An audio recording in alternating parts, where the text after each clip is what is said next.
बैजू बावरा ने कहा मैं जाऊंगा, तानसेन के सामने जाऊंगा, अकबर के राजघराने में जाऊंगा, अकबर के पास पहुंचूंगा और मैं भी अपनी परीक्षा दूंगा।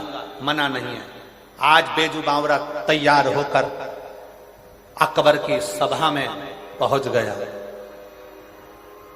अकबर की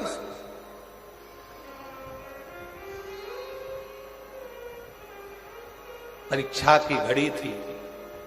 अकबर ने कहा बैजू बावरा से, सुन रहे बैजू बावरा, मैंने सुना है तू मान सिंह जी के यहां पर गायन का बहुत बड़ा उस्ताद है, बहुत बड़ा संगीतकार है।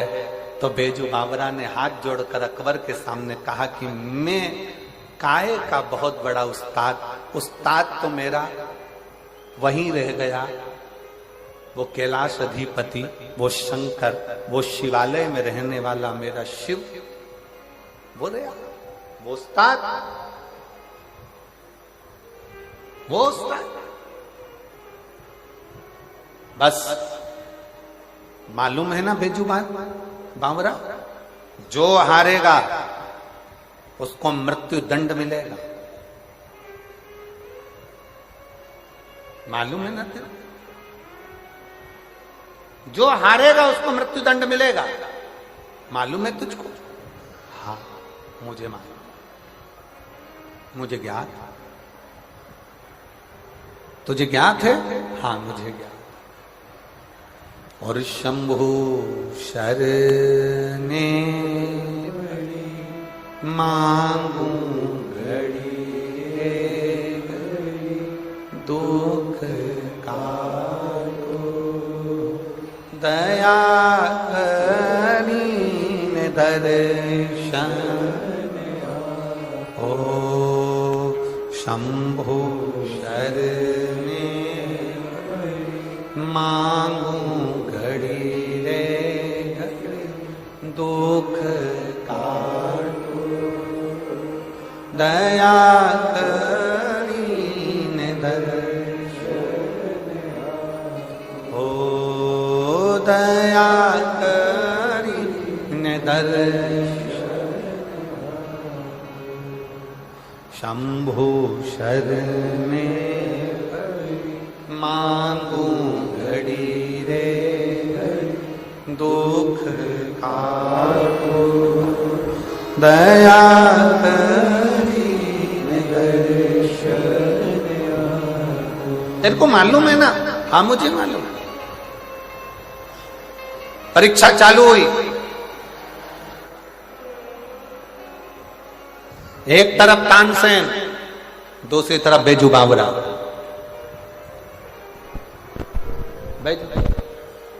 परीक्षा चालू। तानसेन ने जो राग छेड़ा, ऐसा राग छेड़ा तानसेन ने कि जितने दीप लगे थे वो दीप जलना प्रारंभ हो गए। सारे दीप जलना प्रारंभ।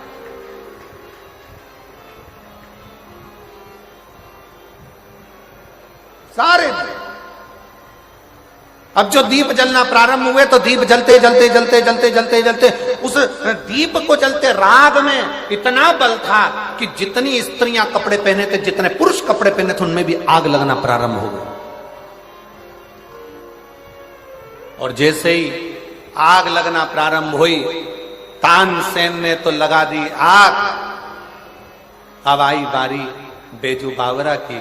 बैजू ने देखा कि सबके कपड़े जल रहे हैं, दीप जल रहे हैं, तो जो दीप जलते हुए देखा तो बैजू ने तुरंत अपनी राग को जो छेड़ा तो जल वृष्टि होने लगी, पानी गिरने लगा। और पानी गिरने लगा तो जितने दीप थे वो बुझने लगे। जो कपड़ों में आग लगी थी वो सारी की सारी बुझने लगी, सारी की सारी।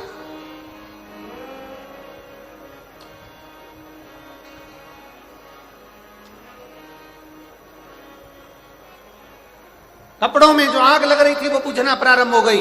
कपड़ों में जो आग लग रही थी वो सारी बुझ गई। दीप जो जल रहे थे वो बुझ गए। फिर वापिस तानसेन ने फिर तान छेड़ी, और तानसेन ने ऐसी तान छेड़ी तो जितने हिरण थे वो तानसेन के पास में आ गए। और जैसे हिरण आए, हिरण पास में आते से तानसेन ने एक माला निकालकर हिरण के गले में डाल दी। हिरण उस माला को पहनकर भाग गए।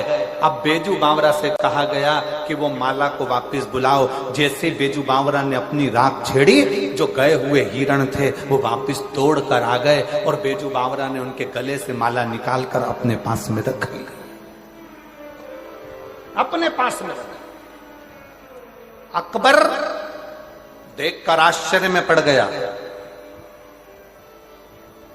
अकबर देखकर आश्चर्य में पड़ गया और अकबर आश्चर्य में पड़ते से ही अकबर को आ गया गुस्सा कि ये तो मेरे तानसेन को हरा रहा है।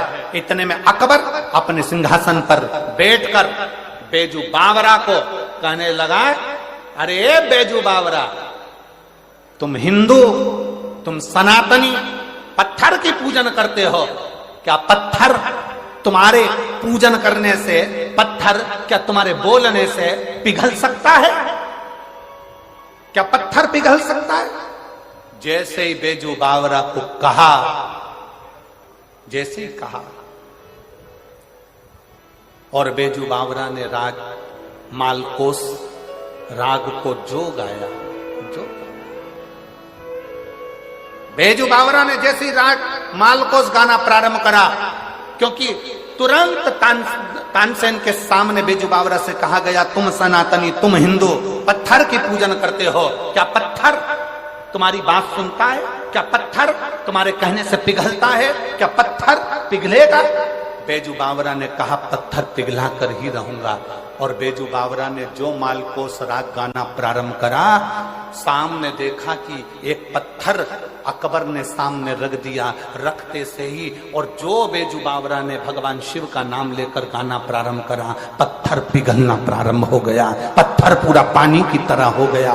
पत्थर पानी की तरह हुआ। बेजू बावरा ने अपना तानपुरा लिया, पत्थर को उस गीले से, उस जो पतला तरल पदार्थ बन गया था, जो पानी बन गया था, उसमें अपना तानपुरा रख दिया। तानपुरा रखा, बेजू बावरा ने गाना जैसे बंद करा, पत्थर ठंडा हुआ। ठंडा होकर वापिस वो तानपुरा उसमें गढ़ गया, उसमें जम गया। अब बेजू बावरा ने कहा तानसेन से, अब तुम गाओ और मेरा ये तानपुरा निकाल कर बताओ। तानसेन हाथ जोड़ लिया कि मैं इस तानपुरे को नहीं निकाल सकता। बेजू बावरा ने अकबर से कहा, सुन अकबर, तेरे नगर में मैं परीक्षा देने के लिए आया हूं, पर इतना याद रखना अकबर, अगर दिल में प्रेम हो, सच्चा विश्वास हो, सच्ची भक्ति हो, श्रद्धा भरोसा पूर्ण हो, तो पत्थर भी पिघलता है। इसलिए हिंदू पत्थर की पूजन करता है।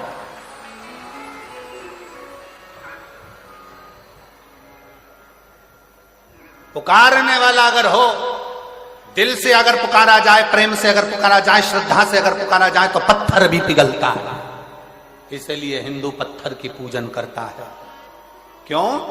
क्योंकि हिंदू सनातनियों में वो बल होता है कि पत्थर को परमात्मा मानकर पूजते हैं, तो पत्थर में भी परमात्मा को प्रकट कर लेते हैं। वो परमात्मा का बल एक सनातनी में होता है। जो आपसे कहते हैं ना, आजकल के नवयुवक लड़के लड़कियां आपस में बात कर कर कह देते हैं सोशल मीडिया पर, कहा हिंदू तो पागल हो गया, सनातनी तो पागल हो गया, पत्थर की पूजन से क्या होता है, पत्थर की पूजन से क्या होता है। हमारे सनातन धर्म की मूलता है, बेजू बावरा अकबर के सामने बैठकर अपने प्रेम की वाणी से, अपनी लयता से, अपने शब्दों से पत्थर को पिघला देता है। और वही बेजू बावरा अकबर के सामने कहता है, ये सनातन धर्म है, ये हिंदू है, कि पत्थर को भी अगर भाव से पूछता है तो उसमें भी परमात्मा प्रकट कर लेता है। ये भाव हमारे यहां दिखाया गया। ये भाव कई लोग कहते हैं, गुरुजी ये आप कहते हो कि एक प्रश्न कल वो बहन ने करा, उसी प्रश्न का ये उत्तर है, उसी प्रश्न का उत्तर।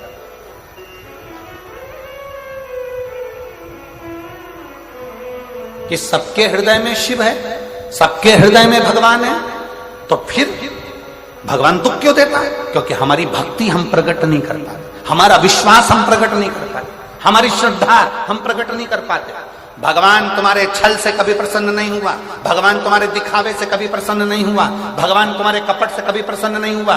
तुमने बहुत सारा अपने शरीर को मालूम पड़े चंदन लगा लिया, खूब अपने खूब सारा बाल बढ़ा लिया, खूब सारा वस्त्र भी पहन लिया, खूब आडंबर भी कर लिया और सोचो कि परमात्मा तुम्हारे सामने प्रकट हो जाए।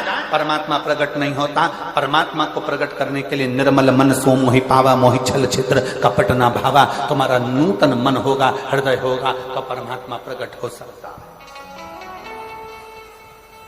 प्रकट हो सकता।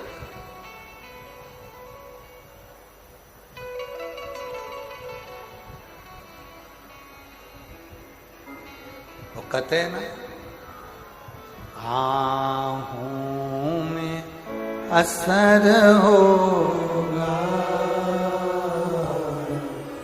घर बैठे बुला लेंगे,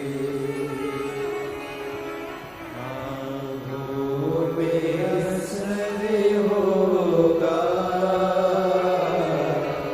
घर बैठे बुला लेंगे।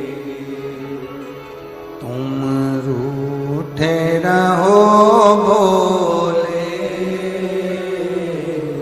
हम तुम्हें मना लेंगे।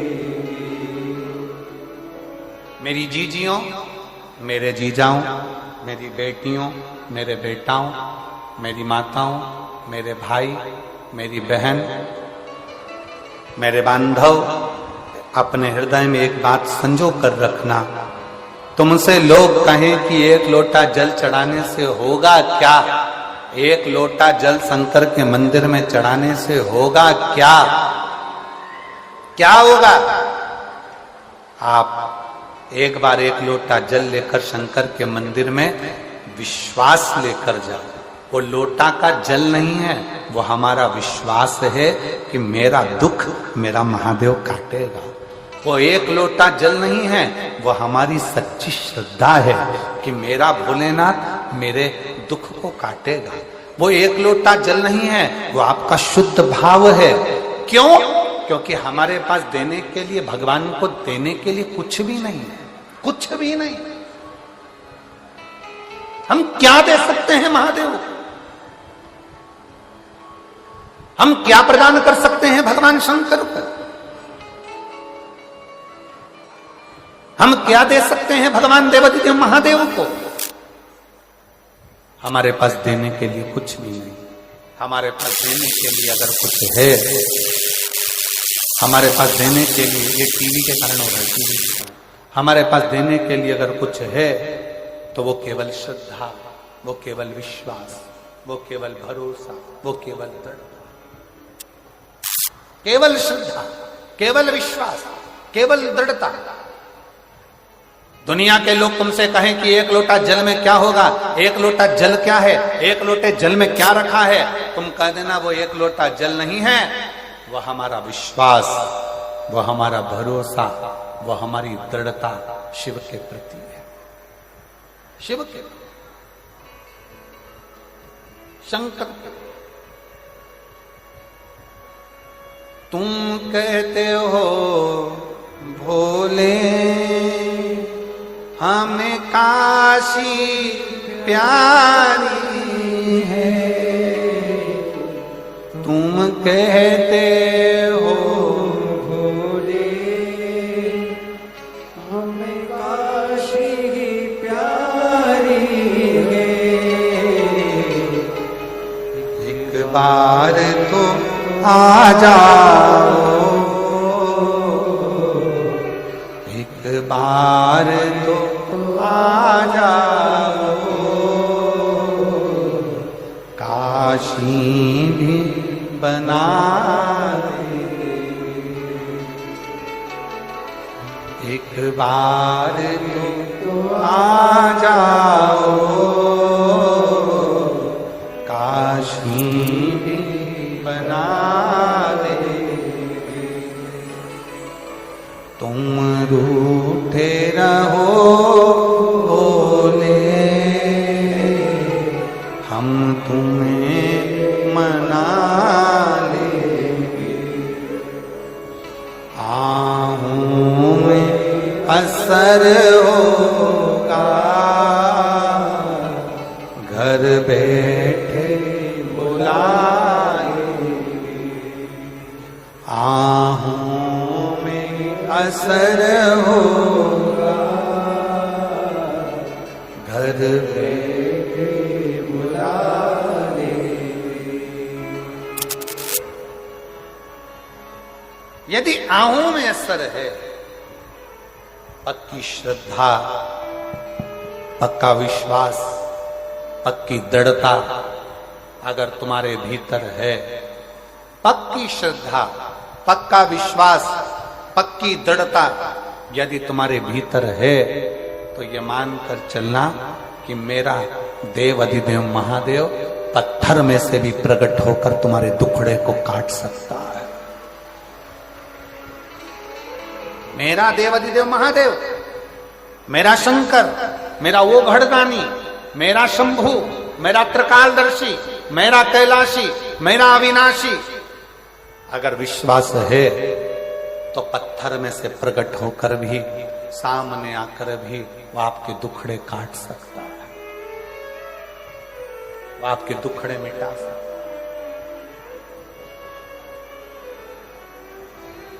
आहूं में असर होगा, घर बैठे बुला लेंगे। आहूं में असर होगा, घर बैठे बुला लेंगे। तुम रूठे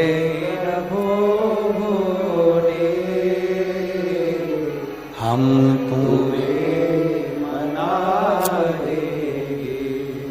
तुम रूठे रहो भोले, हम तुम्हें मना देंगे। अगर विश्वास है, यदि भरोसा है, और पूर्ण भरोसा, पूर्ण दृढ़ता, पूर्ण विश्वास है, तो पत्थर में से भी परमात्मा प्रकट हो जाता है। पत्थर में से यदि भरोसा है, यदि विश्वास है। आप लाखों की संख्या में आए हो, पंडालों में जगह नहीं है, और ये आपका विश्वास ही कह रहा है कि आपको शंकर पर कितना भरोसा है, तो ये मानकर चलना कि भरोसा टूटेगा नहीं, मेरा भोले बाबा तुम्हारी झोली खुशियों से भरेगा। इसको बंद कर दे या चालू कर दे, इसको बाबा से हो रहा, तुम्हारा भरोसा टूटेगा नहीं, तुम्हारा विश्वास टूटने वाला नहीं है।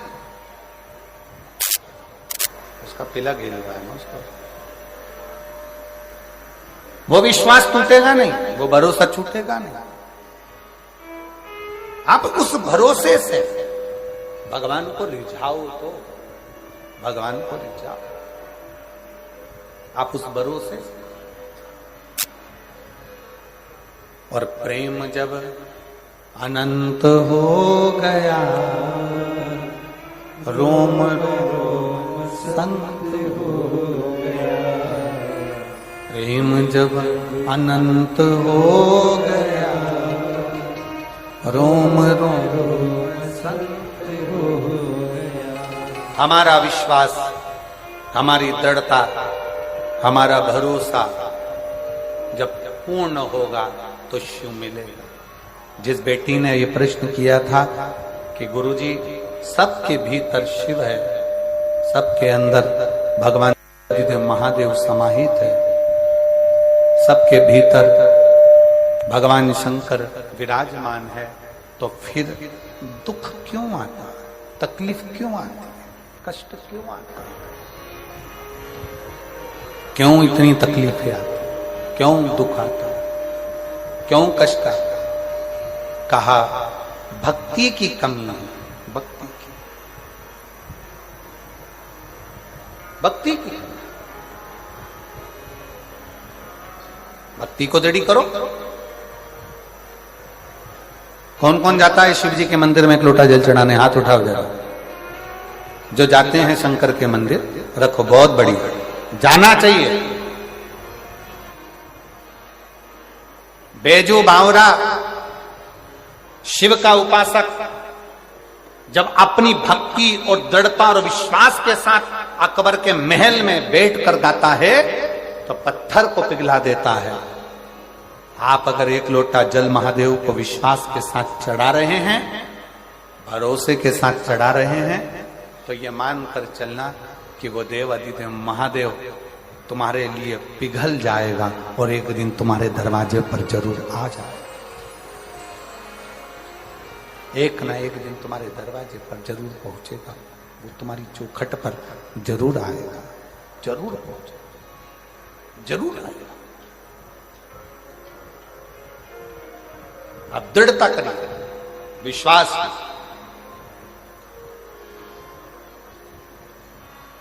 भरोसे के। एक चावल का दाना भी अगर लेकर शंकर के मंदिर में जा रहे हो, एक चावल का दाना लेकर भी अगर शिव जी के मंदिर में पहुंच रहे हो, शंकर जी की चौखट पर जा रहे हो, शंकर भगवान के दरवाजे पर जा रहे हो, तो ये विश्वास मानकर जाना कि मेरा शिव मेरे दुख हरने के लिए, वो हमारे यहाँ पहले, इधर छत्तीसगढ़ का तो हमको नहीं मालूम कि क्या नियम है, पर हमारे यहाँ पहले पत्रिका नहीं छपती थी, शादी की पत्रिकाएं हमारे उधर नहीं छपती थी। इधर छत्तीसगढ़ का तो नहीं मालूम, पर हमारे उधर पहले शादी की पत्रिका नहीं छपती थी। केवल चावल को पीला करा जाता था और पीला चावल दिया जाता था और निमंत्रण उस पीले चावल से हो जाता था। अब इधर छत्तीसगढ़ में ऐसे ही होता था क्या? जम के तो बोलो जरा, ऐसे ही होता था? तो फिर तो तुम और हमें एक ही भाई भाई, ठीक है, उसमें क्या अंतर है?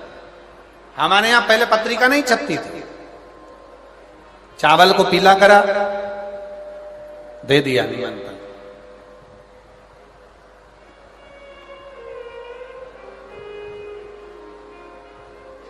और चावल को पीला करके निमंत्रण दिया जाता था, और निमंत्रण दिया तो जिसके यहां पर निमंत्रण जाता था वो आता था। शिव जी को एक चावल का दाना यदि आप समर्पित कर रहे हैं तो ये मानकर करें कि आप भगवान शंकर को अपने घर के आने के लिए निमंत्रण दे रहे हैं कि मेरे भोले बाबा मेरे यहाँ आकर मेरे दुख को काटना, तकलीफों को काटना, मेरे कष्ट को काटना, मेरी बीमारी को काटना। आप निमंत्रण दे रहे हैं। बोल बम का नारा है, बाबा एक, सारा जरा जम के बोलो, बोल बम का नारा है, सारी समस्या का हल।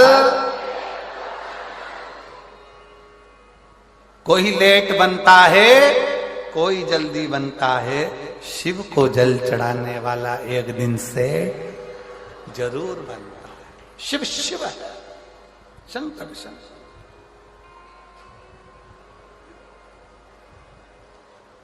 भरोसा दृढ़ी करिए, विश्वास दृढ़ी करिए, और जिस दिन भरोसा विश्वास दृढ़ी होगा उस दिन शिव जरूर। आहों में असर होगा, घर बैठे बुला लेंगे, आहों में असर होगा, घर बैठे बुला लेंगे।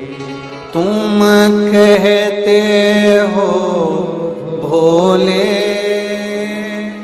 हमें गंगा प्यारी है,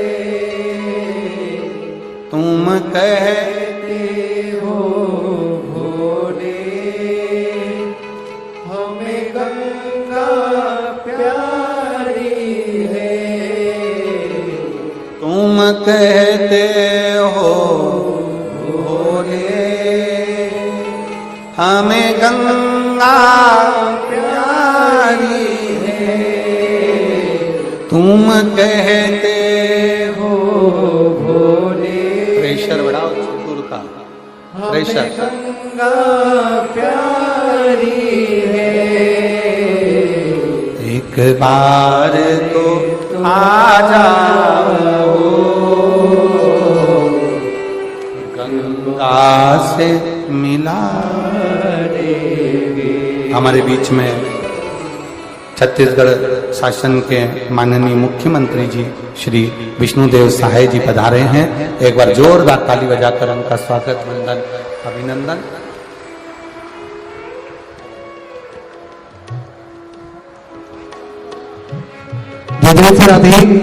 देखिए, बड़ा ही शुभ अवसर है। कथा के दौरान छत्तीसगढ़ शासन के यशस्वी मुख्यमंत्री माननीय श्री विष्णुदेव जी साय जी का शुभ मंगल आगमन हुआ। एक बार जोरदार ताली बजाकर स्वागत करें। साथ में श्री पवन साय जी संगठन मंत्री भाजपा से आपका भी आगमन हुआ है। साथ में माननीय मुख्यमंत्री जी की माता जी श्रीमती जसमती देवी साई जी का भी आगमन हुआ। एक बार जोरदार ताली बजाकर स्वागत करें। देखिए किस प्रकार से निरंतर अपने दृढ़ संकल्प से छत्तीसगढ़ को निरंतर उन्नति की ओर अग्रसर करते हुए निरंतर सभी लोगों के हित में कार्य करते हुए माननीय मुख्यमंत्री जी निरंतर सभी की सेवा में तल्लीनता से अपना महत्वपूर्ण योगदान निरंतर लगाते रहते हैं। एक बार जोरदार ताली बजाकर स्वागत करें।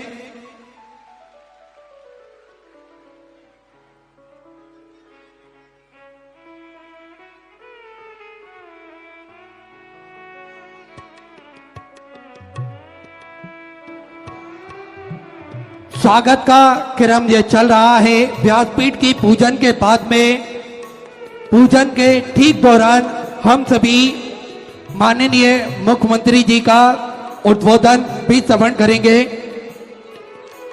और ये प्रतीक चिन्ह के स्वरूप में मधेश्वर महादेव का जो स्वरूप, जो कि विश्व का सबसे बड़ा शिवलिंग विराजमान है, उन्हीं का प्रतीक चिन्ह पूज्य गुरुदेव को भेंट करते हुए माननीय मुख्यमंत्री जी द्वारा एक बार सुंदर जोरदार जय घोष हम सभी करेंगे। हर हर महादेव, हर हर महादेव, हर हर महादेव। सुंदर हम सभी आज कथा के पंचम दिवस पे माननीय मुख्यमंत्री जी का जो आगमन हुआ है, इसके दौरान हम सभी उद्बोधन माननीय मुख्यमंत्री जी के मुखारबिंद से श्रवण करेंगे। मैं कहूं छत्तीसगढ़ का सौभाग्य है जो अभी कथा की शुरुआत में बात चल रही थी कि पूरे प्रदेशों में छत्तीसगढ़ एक ऐसा प्रदेश जो विकास की ओर बढ़ रहा है, उन्नति की ओर बढ़ रहा है। मैं माननीय मुख्यमंत्री जी के लिए कहूंगा कि जिन्होंने इतना एक छोटे से छोटा ग्रामीण क्षेत्र हो, शहरी क्षेत्र हो, प्रत्येक क्षेत्र में, प्रत्येक क्षेत्र माननीय मुख्यमंत्री जी का ध्यान गया है और प्रत्येक क्षेत्र में, चाहे वो हॉस्पिटल से जुड़ी हुई सुविधाएं हों, चाहे वो किसी भी तरह की व्यवस्था हो, उसमें उनकी जागरूकता रही है। जसपुर जिले के कुनकुरी में जैसे बीच में सूचना मिली थी सोशल मीडिया के माध्यम से कि कुनकुरी के अंतर्गत एक मेडिकल कॉलेज की स्थापना हो रही है, जोरदार ताली बजाएं, जो कि एक उन्नति की ओर आगे बढ़ाने वाला पक्ष है।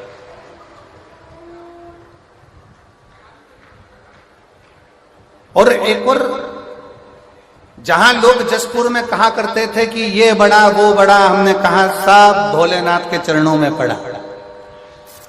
यहां माननीय मुख्यमंत्री जी ने छत्तीसगढ़ शासन के माननीय मुख्यमंत्री जी श्री विष्णुदेव साय जी को मैं इसके लिए धन्यवाद दूंगा कि प्रकृति की गोद में जो इतना बड़ा शिवालय, जो शंकर का इतना बड़ा शिवलिंग है, और उस शिवालय को जो आसपास का क्षेत्र, वो कहते हैं पर्यटन की दृष्टि से, दर्शन की दृष्टि से, भक्तों के आने से ये पूरा क्षेत्र जो मयाली क्षेत्र है, जो कुनकुरी क्षेत्र है, आने वाले समय में ये किसी बड़े जिले से कम नहीं होगा। ये ऐसा क्षेत्र का एक निर्माण होगा। ये कोई सहज नहीं है, ये सहजता नहीं है।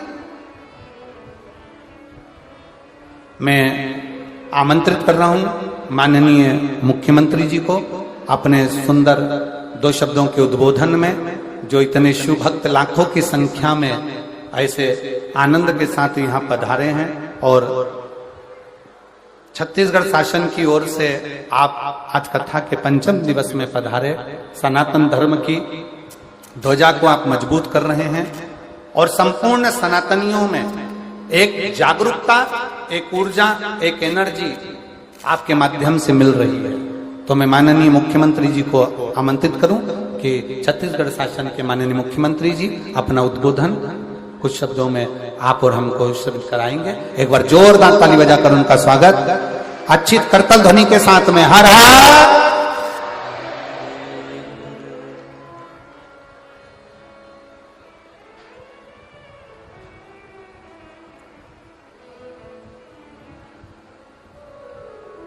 एक बार जोरदार ताली बजाएं। साधुवाद। दोनों हाथों से ताली सेवा देते हुए माननीय मुख्यमंत्री जी का, और सुंदर उद्बोधन के लिए मैं आमंत्रित करूं। सुंदर उद्बोधन आपका, और हमको संपूर्ण पूरा विश्व, पूरा भारत इस आस्था चैनल के माध्यम से इस कथा का प्रसारण देख रहा है, और आपका ये पवित्र भाव का उद्बोधन जो इस मधेश्वर महादेव की भूमि से हो रहा है, ये संपूर्ण विश्व का कल्याण प्रद हो। प्रेम से बोले बाबा मधेश्वर महादेव की, बाबा मधेश्वर महादेव की, सत्य सनातन धर्म की, सत्य सनातन धर्म की, माता पार्वती की, माता पार्वती की, पवन पुत्र हनुमान की, बालाजी भगवान की, चंडी माता की, पंडित प्रदीप मिश्रा जी की, पंडित प्रदीप मिश्रा जी की, हम लोगों का बड़ा सौभाग्य है जसपुर वासियों का कि जहां दुनिया के सबसे बड़े प्राकृतिक शिवलिंग स्थापित हैं मधेश्वर महादेव के रूप में, और वहां पर विश्व विख्यात शिव पुराण के कथावाचक पूज्य श्री प्रदीप मिश्रा जी अपने श्रीमुख से शिव पुराण का कथावाचन कर रहे हैं, और हम सभी लोग क्षेत्रवासी, और इसमें झारखंड भी लगा हुआ है, उड़ीसा भी लगा हुआ है, तो वहां से भी श्रद्धालु जन इस कथा का रसपान कर रहे हैं। तो ऐसे अवसर में मैं बाबा मधेश्वर जी को प्रणाम करता हूं, साथ ही साथ पंडित प्रदीप मिश्रा जी के चरणों में भी सत सत नमन करता हूं। और उन्होंने इस अंचल में जसपुर जो आदिवासी अंचल है, और ये जहां इस शिव पुराण का कथावाचन हो रहा है, ये पूरा जंगल है, यहाँ न रास्ता है ठीक से, न कुछ नहीं, और ऐसे जगह में आप सीहोर से, मध्य प्रदेश से पधार कर हम लोगों को आशीर्वचन देने, शिव पुराण का कथावाचन करने आए हैं। मैं पूरे छत्तीसगढ़ की जनता के तरफ से, जसपुर जिला वासियों के तरफ से आपका बहुत बहुत आभार करता हूं। आपके श्री चरणों में मैं प्रणाम करता हूं। हमारे क्षेत्र के लोग आपको टीवी में बहुत देखते थे, सुनते थे और उनकी इच्छा होती थी कि कभी साक्षात आपको अपने बीच में देखें, आपके श्रीमुख से शिव पुराण कथा का रसपान करें। और ये बराबर हमसे चर्चा करते थे कि ऐसा सौभाग्य अगर जसपुर क्षेत्रवासियों को हो जाए तो बड़ी अच्छी बात होगी। और सभी हमारे जिला के जो सर्व हिंदू समाज के लोग हैं, प्रमुख हैं, सबकी बड़ी इच्छा थी कि आप एक बार यहाँ पर आएं और अपने श्रीमुख से शिव पुराण का कथा वाचन करें। और वो सौभाग्य आज हम लोगों को मिला है। आप कष्ट उठा के इतने दूर से चल के यहाँ आए हैं। हम लोग आपको किस शब्दों में धन्यवाद दें, इस क्षेत्रवासियों के पास शब्द भी नहीं हैं। और मैं क्षेत्रवासियों को भी धन्यवाद देता हूं। सभी हमारे सनातनी जो प्रमुख हैं, जो प्रतिदिन यहाँ पर जजमान के रूप में अलग अलग समाज के बैठ रहे हैं, सब ने मिलकर इस कथा का आयोजन किया है। सब आर्थिक, मानसिक, शारीरिक हर तरह से सहयोग करके इस कथा का आयोजन किए हैं। तो उनका भी मैं बहुत बहुत धन्यवाद करता हूं, उनका आभार करता हूं कि आप लोगों की जो इच्छा थी, भोलेनाथ से आप सब लोग मन्नत मांगे थे, तो भोलेनाथ वो इच्छा हम लोगों की पूरी किए हैं। परम पूज्य पंडित जी महाराज यहाँ पर विराजमान हुए हैं और आज 5वां दिन चल रहा है शिव पुराण का, बहुत अच्छे से चल रहा है। मैं रोज लाइव थोड़ा बहुत देख ही लेता हूँ। काम करते करते भी आप लोगों को मैं जहाँ भी रहता था, थोड़ा टाइम मिलता था, चाहे रायपुर में चाहे मंत्रालय में, वहाँ से बराबर मैं आप लोगों को देखता रहा हूँ। बहुत अच्छा इस शिव पुराण का कथा पूज्य महाराज जी के मुखारबिंद से चल रहा है। और मैं बताना चाहूँगा आदरणीय महाराज जी को कि महाराज जी, ये जसपुर जिला आदिवासी बहुल जिला है। यहाँ से लगा हुआ झारखंड है, उड़ीसा भी है। और यहाँ पहले बहुत धर्मांतरण होता था, गौहत्या होती थी, लेकिन यहाँ पर जसपुर राज परिवार है, उसमें स्वर्गीय दिलीप सिंह जुदेव जी का अवतरण हुआ, जो हिंदू कुल तिलक कहलाए, युवा हृदय सम्राट भी कहलाए और 5 बार सांसद, जिसमें 3 बार राज्यसभा, 2 बार लोकसभा, और सदैव अटल बिहारी वाजपेयी जी जिन्होंने हम लोग को छत्तीसगढ़ राज्य बना के दिया है, उनके समय में वो मंत्री के रूप में भी छत्तीसगढ़ और देश की सेवा की और उन्होंने घर वापसी कार्यक्रम चलाया। सबका जो कन्वर्टेड लोग, उनका अपने हाथों से उनका पैर धो धो के अनुष्ठान करके उनको फिर से हिंदू बनाने का काम किया। तो ये क्षेत्र बचा हुआ है। यहाँ पर वनवासी कल्याण आश्रम है, अखिल भारतीय वनवासी कल्याण आश्रम, जिसके कार्यकर्ता गांव-गांव में हैं और उनके प्रयास से ये क्षेत्र बचा हुआ है। और ऐसे क्षेत्र में हम लोग निवास करते हैं, लड़ाई लड़ते हैं। आपका यहाँ पर आना और आपके मुखारबिंद से जो 7 दिन का शिव पुराण का कथा हो रहा है, निश्चित रूप से हमारे सनातनियों को बहुत बड़ी ताकत इससे मिलेगी। आपका आशीर्वाद मिलेगा, बाबा भोलेनाथ का आशीर्वाद मिलेगा। और ये जो मदेश्वर महादेव हैं, इसकी बड़ी मान्यता है। महाराज जी, हम तो सुने हैं बुजुर्गों से कि पहले कोई संकट में घिर जाता था या किसी को बाल बच्चा नहीं होता था, तो यहाँ पर आके मन्नत मनाते थे, पूजा अर्चना करते थे, तो उनकी इच्छा पूरी होते रही है। और जो golden book of world record है, वो भी मधेश्वर महादेव को दुनिया का सबसे बड़ा नेचुरल शिवलिंग का दर्जा दिया है। अब आप यहाँ पर आ गए हैं, यहाँ पर पधारे हैं, आपका श्री चरण यहाँ पर पड़ा है और 7 दिनों का शिव पुराण हो रहा है। तो ये तो सोने में सुहागा हो गया, आप उसमें और फिर मुहर लगा दिए। मधेश्वर बाबा को और मान्यता आपने दिला दिया है। ये कथा का सीधा प्रसारण आस्था चैनल से हो रहा है।